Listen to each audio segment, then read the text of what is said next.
Hey, just got done cranking the legs. I had physical therapy for my neck first. As you got on rehabbing a neck injury, it's going well. It's getting better. It's slowly working its way. But also, I guess I should add, I'm on a fairly strict ketogenic diet right now, trying to drive ketosis so that so it has an impact on neuroinflammation. So, so far, maybe hopeful. But I did some belt squats, 100 reps, 5 sets of 20, and then I did some single leg kind of rear foot elevated squats or Bulgarian split squats, and then I finished out with just some bike sprints. And so that was just a quick little leg workout while I wait on you guys to pop in here and have a little discussion. What's going on lately? So having a little fun, just a little goofing around. Some of you may have seen my last, a little funny story, but my last video, a little short. It was kind of the what do I call it? The Diet Cults Collide Part 3. If you haven't seen it, I thought it was pretty funny, but I'll let you guys decide about that. But anyway, it involved, the vegan of the group. So we have a vegan person, a carnivore person, a sort of if it fits your macros, calorie counter type, and then of course a keto guy. And so they go to the restaurant, and it's a vegan restaurant because the vegan lady was, I guess, vegan person with blue hair. It's of questionable orientation. Picks a restaurant, so we go in there and they're serving Beyond Meat sausages, right? And we're all disgusted by that. And, and so as part of the skit, we actually went and bought some Beyond Meat sausage.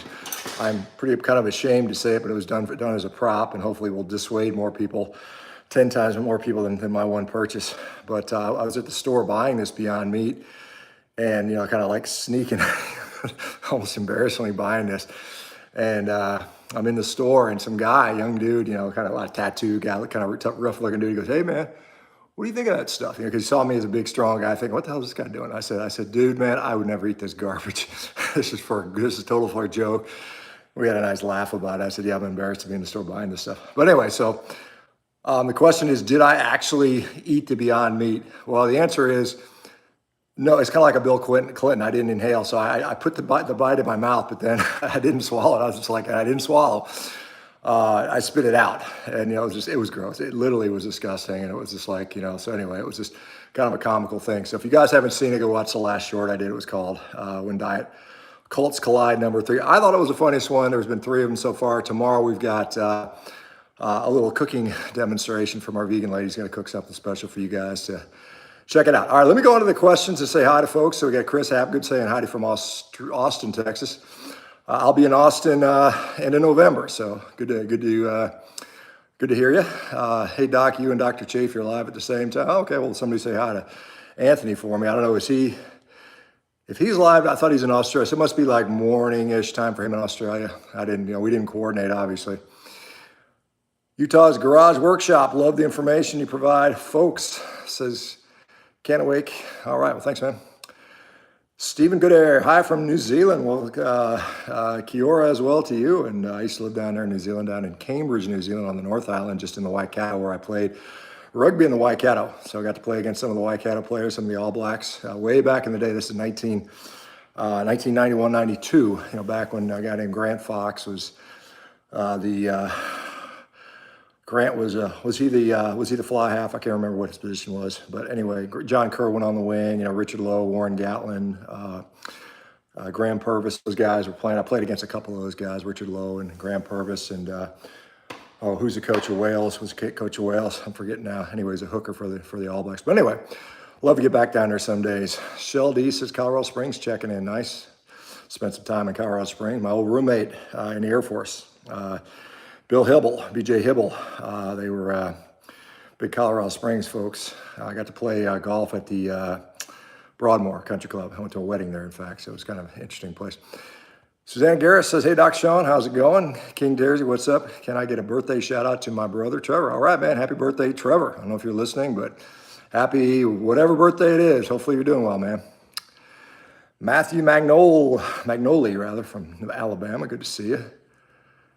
And there's Susan Garrett from Pororua, New Zealand. Some of those Maori names are tough to pronounce. I remember like Whakatane and all the Taupo and all the different names there, Rotorua, so on and so forth. Sending healing hugs for your neck, Doc. Love from Briar, says Stacy Weber. Yeah, thank you, Stacy. I've had a lot of people. God, I cannot tell you how many people have said, "You do this, do that, try this, go see this guy." So I've got some good stuff, and I've got a pretty. I'm going to save the announcement for now, but I got a pretty big thing coming up, courtesy of my neck, funnily enough. But I'll let you guys in on that in the near future. Good evening from St. Louis, says Michael Tusco. Alex Hoffman saying good day from Melbourne, Australia. Well, good day. Never been to Australia. I'd like to remedy that one day. Like I said, I lived in New Zealand, but never made it to Australia. Romeo Salinas, Doc, with your new company that helps people with medical issues, how can we get in or be a great candidate? I need help. Well, if you go to Revero.com, that's Revero.com, there's a sign up for our waiting list. Just click on the sign up for waiting list, fill in your information, and if you like right now, like I said, we're sort of ramping up. We're starting with primarily kind of metabolic type stuff, so diabetes, hypertension, metabolic syndrome, obesity, and then also some of the autoimmune conditions. So if you have some of those, in part or as your major conditions, then we can probably provide assistance for it. But we're in the U.S. only, so it's only U.S. at this point, all 50 states. So, all right, not that Anna. Good evening, Dr. Baker. Well, good evening to you. Sunflower, good day from Queensland, Australia. Hubby has Parkinson's, so we're giving carnivore diet and methylene blue a try. Well, good luck to you, and I really hope it works out. I give it at least 3 to 6 months and see how it improves. I've seen a number of people with Parkinson's improve their condition, maybe not cure it, but certainly improve. So that is worth looking into. And in my view, based on my experience, neurological conditions will do a little bit better on a higher fat version of carnivore. So I would steer towards maybe a higher fat version of that, particularly for the neurologic conditions. Hi from Wisconsin, says dude abides. All right, man. Susanna Garrett, I bought this free chicken stuff, and it was pretty bad. Oh my gosh. I cannot see what would compel you to want to buy that. Airborne says hi from North Carolina. For the Republic, I have to get off carnivore. Evidently, I must have some processing pre-existing kidney damage twice now. When I go carnivore, my GFR drops from 75 to 50. And now my potassium is sky high. Makes no sense to me. Well, one thing, and I'm not sure on the potassium thing, but I will, and it could be potassium usually sky high is often a hemolyzed blood sample, so I'd get it redrawn. But what I will say about if your glomerular filtration rate, your GFR goes up, it often is just an artifact of eating more protein, and it's not an accurate assessment of what your kidney function, your glomerular filtration rate is. It's better to get a cystatin C, not a creatinine, a cystatin C rather than a serum creatinine.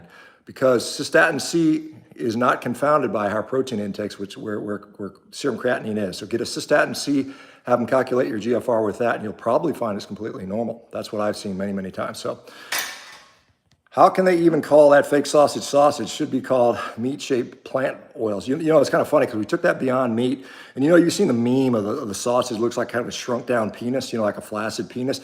And literally, no kidding, I took it out of the package. It was kind of sitting on its edge for a few minutes, and it shrunk down. It looked just like that damn penis. So if you watched that video, I was like, holy cow, it does look like a shrunken penis. It was, Dr. Baker, how's your neck and diet doing with your bed? It's today, like I said, it's a little better today. I've got a little bit of numbness and burning in my hand right now as I sitting down kind of sucks for me. So I may shift around a little bit. I just got doing a leg workout. But I would say overall, I'm probably, from its worst, I'm probably 30 or 40% improved from that. So that's hopeful. And I've got some things on the way that are likely to further help that. A lot of Aussies here. Good day from Mitchell's Island. All right, well, awesome. Well, I saw one of your politicians, Dan Andrews, had to step down. I hope you guys aren't mourning that too much. Hope it doesn't hurt. I say that very facetiously. Adam R., Dr. Baker, you have considered using peptides for your injury? I have been offered peptides. I have not. We'll wait and see. I'm very skeptical as to the potential benefit on that, but I've got some other things lined up that I'm gonna consider first. It might be something I would do as a last resort. The very last resort, of course, is surgical treatment, which I am very reluctant to do for obvious reasons. But there's different surgeries depending. I'm getting an MRI on Sunday, so I'll get a better idea of. And the reason for the MRI is, well, there's twofold. One is something that I'll be doing later, but number two is depending on the location of the disc and how big it is and where it's directed, it dictates a surgical approach, whether you go from the front or from the back.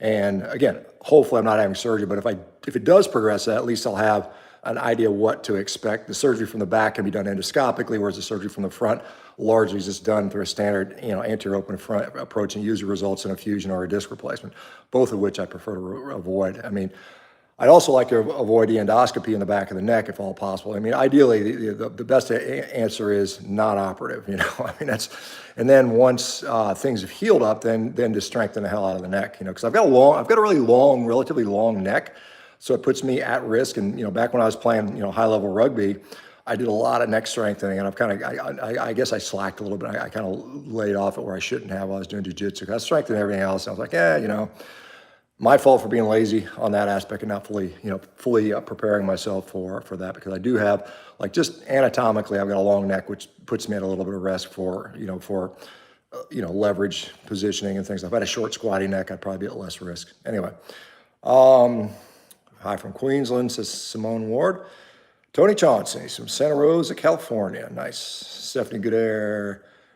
There is a meat fest at Mystery Creek, Hamilton, early next year. Oh, nice. So, yeah, Hamilton was, like I said, I spent a lot of time at the rugby stadium in Hamilton. I'm playing against Hamilton Old Boys and Marist and what were the other ones? I can't remember the big teams there, but anyway, it's been a while. Hi from Texas, from Lisa M. Well, good to see you. Texas is kind of my home.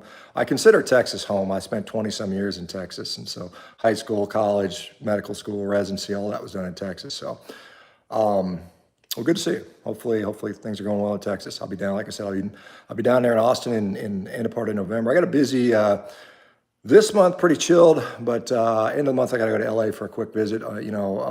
But then starting November, it's like the first 5 days of November, I'll be in Germany. Then I come back for like 4 or 5 days, and I go to Florida for a conference. And then I'll come back for like 2 or 3 days, and I go to Egypt for like 10 days. And then I come back and then I immediately go to Austin. So my whole month of November, I'm basically traveling, save for about 5 or 6 days. Sao Paulo, Brazil. All right, Fernando, good to see you, man. King Terry says, thanks. Good to see you from Pennsylvania. Says Ducks Bellarum. Alex Hoffman, love to see you in Oz, Doc. Yeah, I'd love one day. I was a little concerned with the direction of Australia, in the last few years with some of the policies during COVID. So we'll see. Hello from New Jersey. Really appreciate what you do. This is AM. Okay. Sailor Girl 7. Hi from Virginia. Hi, Sailor Girl. I don't know if that's from where that Sailor Girl comes from. Maybe it's, I don't know. Andre Frazier, are you employing your high-fat diet in comparison to your other macro ratio? Also, how is suet? So yes, I am higher fat. So I'm not stopping a carnivore diet and going on a quote-unquote ketogenic. I'm just doing carnivore in a more ketogenic fashion. So yeah, my fat ratio is up, probably twice as much fat to protein rate. Like before, I would probably say I'm eating 65% fat, 35-40% protein on a normal basis. And so now I'm more like 80% fat, maybe even 85% fat, and 15-20%. So that's, and the question about the suet, I don't have any rub on yet. Right now I'm waiting on some. But I've had it in the past. It's good. I like this, cut it up in chunks, throw it in the air fryer, salt it. It's a pretty good little snack. Marcus, great info, 2 months, carnivore getting results. Thank you, brother. Welcome. Thank you. We got 1976, Granny's birthday from Dixon, Tennessee. 95, lifelong eating the old way, not to say. Good for Granny. Say hi to Granny. Tell her happy birthday. Bill Mywis, I think that's how you say it. Mywis, I don't know how you say that. Thanks for a lifesaver, Bill, Gold Coast, Australia. Lee Zapp, hello from Houston, Texas. That's where my mom and sister live out there in Houston. Actually, technically Spring, Texas, but close enough, right? Clover Lawson, hey doc, thanks for the insight on healing. Still recovering from meniscus and anterior tendon. 245 days keto carnivore. I wish hopefully you get better, get stronger, heal up the knee, and get it strong, man. Juan Carlos, do you think visiting a good chiropractor could really help with your neck industry get well soon? I mean, potentially. I mean, there's potential. There's potential harm. Sometimes an adjustment, if they do it too aggressively or in the wrong, it can make a disc herniation worse. There's a lot of different ways to skin a cat on this, and I think yes, I mean potentially, there are things that could potentially benefit. So but I haven't gone yet, and I'm not sure that I will. King Terzi, who gets more money, a contractor or a male model? Asking around for a poll, it seems like most women want a more manly man, so they want the contractor who eats more of a carnivore diet anyways. I don't know, you're gonna ask people. Hi from New Jersey, sent my type 2 diabetes in remission eating carnivore. Thank you, Dr. Bay. Well, good for you, said Ed Brown. Man, that's awesome to hear. Good for you. Johnny Duck Hunter, love your message. See you, send out, Doc. Thank you. Well, thanks, Johnny Duck Hunter. For the Republic says, thanks so much. Will do. Okay. Dr. Iron Mom, my husband bought what he thought was ground beef and it was fake. Oh my God. Get that man some glasses. Don't buy that crap. What are your thoughts on rotisserie chicken from grocery stores, Marcus? No, I mean, they're okay. they're better things to eat. I mean, you know, somebody next comment is rotisserie chickens are junk. I mean, it's in relation to what, right? I mean, is it?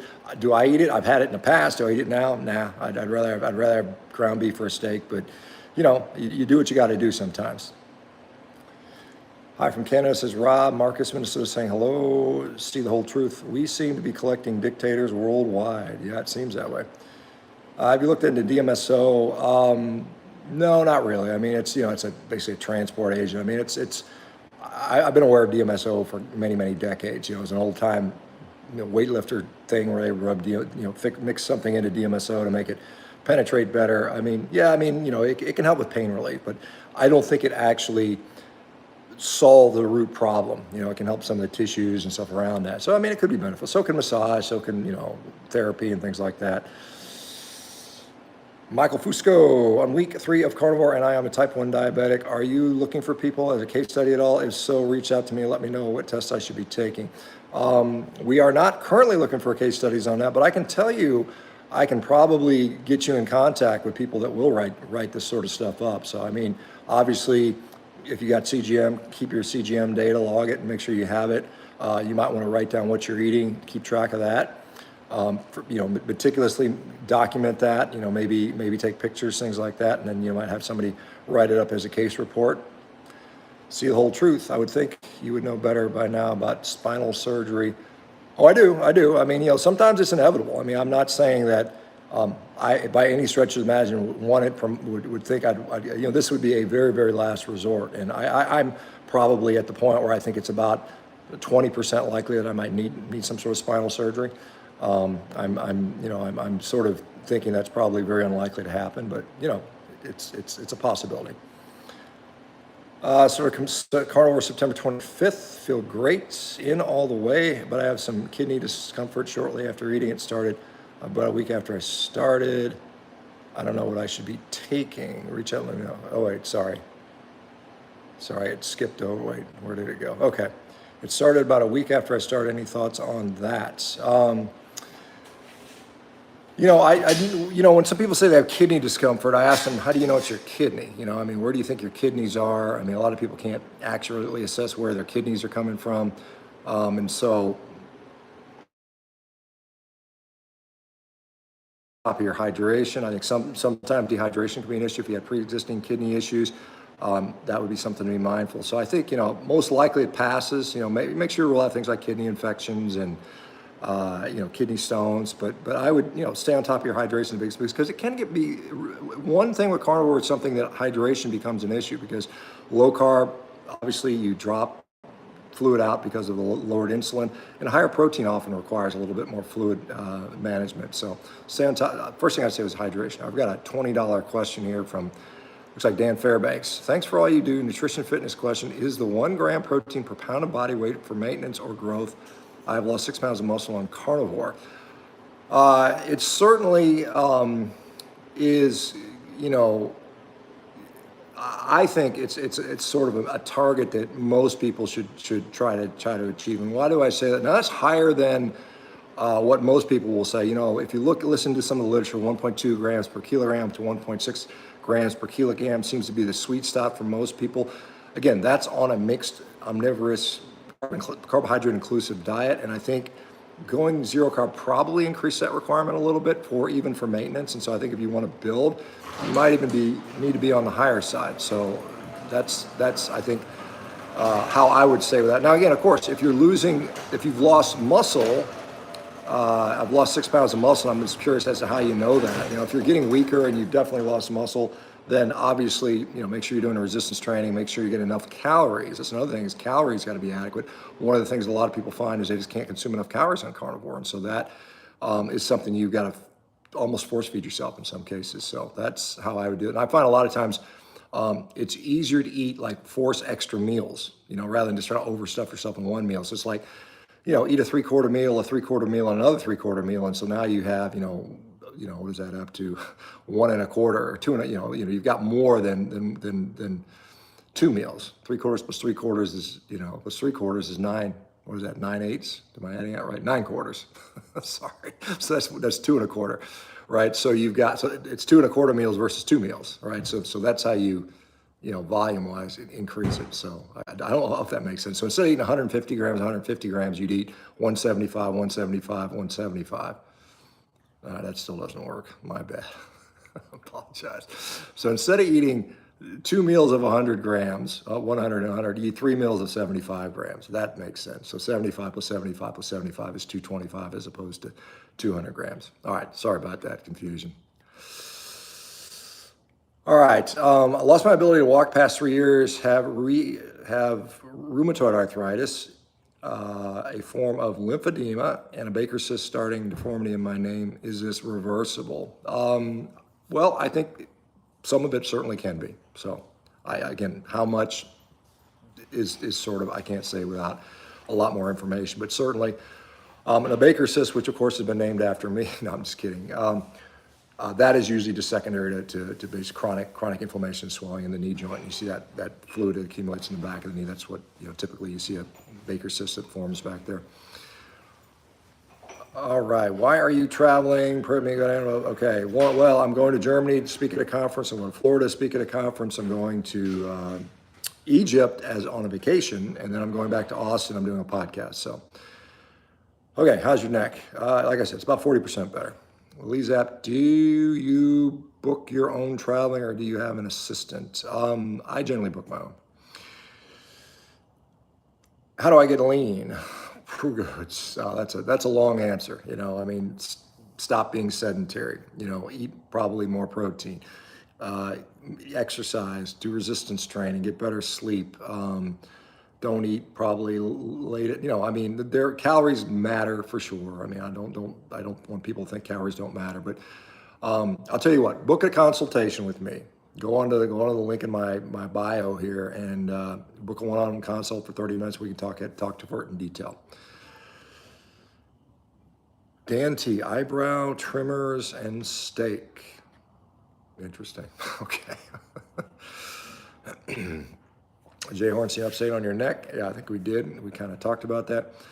Slimo, doc, do muscles grow faster than tendons? I'm getting elbow pain from increasing my weights. That's an interesting question. I think there is, because, your tendons, I think the volumetric capacity of your muscle to grow, can you go from a 12-inch bicep to a 18-inch bicep is a possibility, so 50% growth in circumference there, or diameter. How much thicker can your tendon? Can your tendons get 50% thicker? I'm not sure. I know they can get somewhat thicker based on the forces around them, and I'm not sure the rate, but I suspect that probably, I can tell you where we see most of our injuries. When we see most ruptures, they often occur at the myotendinous junction, so where the muscle sort of transitions into tendon. That's where we tend to have our weakest point.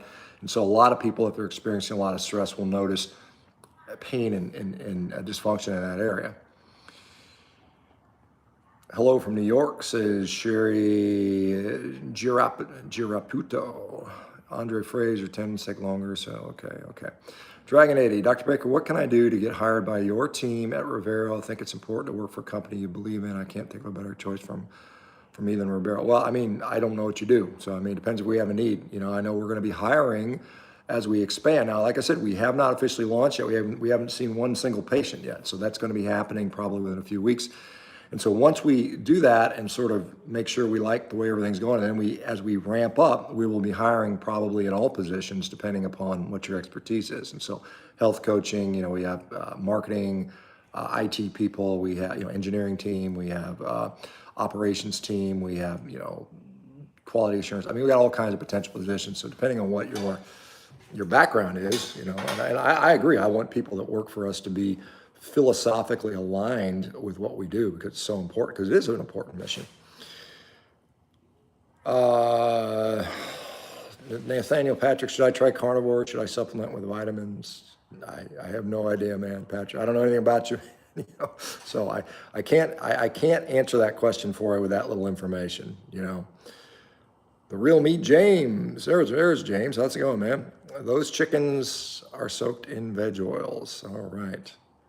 They put a lot of preservatives. Clover Lawson, thanks, Doc. Healing nicely. Hope you do as well. Sherry Garaputo, I'm a diabetic type 1 too. There's a good stem cell clinic in Tijuana. Charger Mopar, there we go, the 40-year carnivore down in Florida. These short form videos are getting funnier and funnier. Had to imagine actually eating that nasty looking fake sausage. Yeah, man, I was nervous about that stuff, and I was like in a little bad when we were cooking it. It was like this Italian sausage, and it smelled like Italian sausage, but like overpoweringly so. And I let my dogs sniff it, and they were like, nope. Like, nope. So I took, I cut it, put a bite in my mouth. I just kind of stuck it in my cheek and like, oh, that tastes so good. And then I just immediately spat it out, and I was like, ah, gross, man. Don't buy that. Don't eat that shit. What are your thoughts on the whole butter coffee thing? I stick to steak, and it's definitely optimal for me. I'm very active though, and I thought in grad school, and sometimes do energy drinks. I think the butter and the coffee thing has limited use. I know Dave Asprey made a fortune on that, with his bulletproof coffee, and kind of launched his career. I think it is of limited use, and often as a short-term transition thing. I think people that do that every day, may not be benefiting from the way they think they are. But who knows? I mean, I may be wrong. I mean, certainly I may be wrong. I'm probably and maybe wrong about many, many things. Never gone 14, lost 75 pounds since the end of March. Can't seem to get rid of the fat on my stomach and my sides. Any suggestions for that? Yeah, man, sure. I mean, I don't know what your exercise looks like. I don't know what your sleep looks like. I don't know what your daily looks like. So, I mean, any and all of those things may be part of the deal here. Steak plus potatoes is a divergent. It could work for you, sure. I'm not going to knock anybody's having success, but hello, Dr. Baker, says Tom Comer. Ricky, where's my mustache? That fell off, unfortunately. All right, Sherry Giraputo. I'm never hungry. I force myself to eat. I make pork belly in the air fryer and nibble on that to help. All right. Dr. Iron Mom, what supplements do you assume you have to take vitamin C? It's interesting, you don't have to take vitamin C, or I've rarely seen anybody need vitamin C. I know there's a few people that have benefited from vitamin C for certain gut pathology, as per a guy named Elliot Overton, but generally, no, you surprisingly don't need vitamin C on this diet. I don't really take any supplements outside of what I would say are some electrolytes, which I do because like now I just got done doing sprints and I'm sweaty and that's so I sweat quite a bit. But honestly, no, I don't really advise people to take supplements. I think, if there's a known issue, a known deficiency or some known stress state, then yeah, perhaps, maybe somebody going through pregnancy might benefit from obviously a prenatal, particularly folic acid. But I mean, generally, no. I mean, I refuse to accept that there is a normal human dietary pattern where we must supplement it to survive and thrive. I mean, think about it. How did humans who've been on this planet for arguably anywhere between 6,000 years, if you're a creationist, all the way back to 2.5 million years ago, if you're an evolutionary theory proponent, which, that includes humans, including Homo habilis, not just Homo sapiens. Homo sapiens, circa 300,000 years ago. But anyway, how did they survive without vitamin supplements, right? I mean, it's like, or supplements in general. I mean, they didn't have supplements. They found it from the food they eat. All right, bone. What else we got? Do you think sauerkraut has carcinogens or all plants or even cooked like Dr. Chafee thinks? Well, I mean, I mean, there's so many carcinogens that are out there that, are they realistically going to cause cancer in you in relatively small doses? That's the real question we want to know, because air, oxygen is literally a carcinogen. So, yes, you can point to 52 types of carcinogens found in cabbage, right? Is that enough to cause a problem? And it's not just cancer. Is it just causing subtle gut dysfunction? Is it causing, mild things that lead to inflammatory conditions? It doesn't have to be cancer. So, yeah, potentially for some people. You just have to, you have to test it and see. Maybe some people can eat sauerkraut and they're just fine with it. Some people don't. This is the whole point of a carnivore diet in my perspective. And I'm, as a guy who wrote the book, the literal book, The Carnivore Diet, and made the term carnivore diet before anyone else called it carnivore diet, it was me. My thoughts are this is a therapeutic tool for you to use for a period of time. And that period of time may be 3 months, 6 months, and maybe 10 years. I don't know. But that's how we should approach this. And then, as at your convenience, at your desire, bring back other foods if you want to and see how you tolerate them. And some people will tolerate sauerkraut or grapes or rice or whatever, and some people clearly won't. All right. Can you give me a job testing steaks? Well, that sounds like a good job. Releases the prisoners, Dr. Shawn. I'm not sure what that's about. Multiverse key. Mind muscle know that I preach meat in Wichita, Kansas. Good for Wichita. Hello from Northeast Ohio. All right, very nice. You're almost there in Pennsylvania. Any thoughts on beef liver capsules, Dr. Baker? Here's my opinion. I know some people will get kind of butthurt about that. I think most of the organ meat supplements and capsules are a waste of friggin' money. I think it's a waste of money. They're overpriced. If you want liver, just eat some liver. Get a little piece of it. And I don't think you need it, to be honest. I think you don't need liver. I think you can do just fine without liver. And I think you're paying inflated prices so you can get the benefits of liver because you think it's disgusting. Think about that. Think about the need for eating liver on something you physically find disgusting. How would humans have survived eating something that they find disgusting? You wouldn't have. No one knows. No, there was nobody telling you, oh, eat your liver for vitamin A. No one back 30,000 years ago was telling you that, so you're like, oh, this tastes like shit, I'm not going to eat it, right? That's how humans made decisions back then. That's how they figured out what plants were going to kill them. I just think you don't need to waste your money, and there's people that I'm unfortunate within the carnivore space that have made millions of dollars off of gullible people willing to buy it and fall for their BS about, oh, our ancestors ate the liver, and look at a wolf, he's an alpha predator and he eats the liver. It's all bullshit. You don't need liver, right? If you want to have some and you enjoy it, go for it. Might make you feel a little tingly for a few minutes, but don't think that that's going to make you live longer or be optimal or more radical or any of that bullshit. That's my thoughts on that. So anyway, Charger Mopar reminded me of my green juice video. Interesting. I'm not sure what that is, but will the benefits of a carnivore diet still be achieved if you eat occasional fruit, says Patrick? Probably. Most likely for most people, yes. For some people, no, but most people, yes. DC Learning to Live, thank you, Doc. You've helped give me a new life. All my blood markers are now healthy range, immune system stronger than ever. Never stop, Doc. Well, good to hear, man. Awesome. David Herzog says, saltpeter troglodyte. I like the name. We didn't live that long either, LOL. That's also a misconception. Humans did live long for lots of time. You look at guys like, Aristotle and Michelangelo. These guys, they lived into their 80s. We have historical records of people living quite old, 80s and longer. We have fossil records of prehistoric humans living well into the 6th, 7th, and perhaps 8th decade. It's not that people didn't live long. It's just that most of them died early due to disease, violence, infant mortality. When every other baby is dead at birth, guess what your overall population rate is? Even if people live to 80, it's 40, right? So this is what we're seeing. Prehistoric humans lived probably as long as anyone else, provided they avoided calamity. So this is like, oh, we only lived to 30. That's basically bullshit. It's their overall, and at birth, yeah, the odds of you making it 80, the odds of you making it 1 were 50%. So the odds of you making it 80 are no more than 50%. So that's right off the board. 40 is that population average, but there were individuals that lived much longer.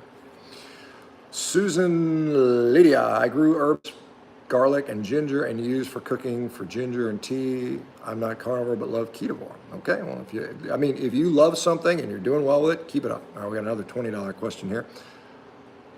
Homestead How, $20. Oh, okay. Well, hey guys, the Homestead How folks. So good to see you guys. I hope that you're, thank you for that. And you guys check out Homestead How. They are doing some great stuff in the carnivore stage. They're making a carnivore movie, which, like I said, and of course I've said I'd be happy to help in any way that I can. Thanks for that. Appreciate the little donation there. Dr. Baker has the best approach to carnivore diet. It's not religious dogma like the vegans. Yeah, it's not reverse veganism. We're not trying to save the carrots or save the broccoli or anything like that. It's literally a tool to utilize. It is, the only dogmatic thing I think about this is that do what's actually physically bringing you the best health, whether it's adding fruit, not adding fruit, whatever, eating carnivore, not eating carnivore, doing carnivore for a while, cycling in and out of carnivore, doing ketovore.